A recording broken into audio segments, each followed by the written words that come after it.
सुप्रिया सुळेंच्या प्रचारासाठी बारामतीमध्ये मवियाची सभा, अजित पवारही पत्नीच्या प्रचारासाठी बारामतीत, देवेंद्र फडणवीस साताऱ्यात घेणार सभा, तर उद्धव ठाकरे धाराशिवमध्ये। राज ठाकरेंची तोफ नारायण राणेंसाठी धडाडणार, आज कणकवलीमध्ये संध्याकाळी जाहीर सभा, महायुतीकडून सभेची जोरदार तयारी।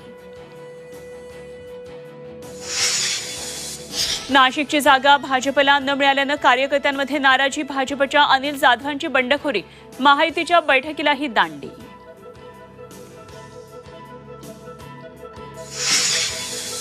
पैसे दिले तर घ्या, एवढ्यावर भागत नाही म्हणून सांगा, बेईमानीच्या पैशासोबत बेईमानी हीच मोठी इमानदारी, धाराशिवमध्ये ओमराजे निंबाळकरांचं खळबळजनक विधान।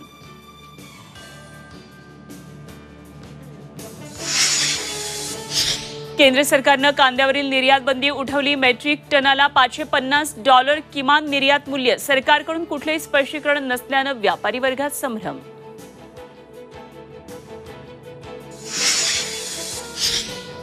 आणि राज्याचं पाणी टंचाईचं भीषण संकट, 2952 टँकरनं पाणी पुरवठा सुरू, मराठवाड्यामध्ये सर्वाधिक टँकरनं पाणी पुरवठा।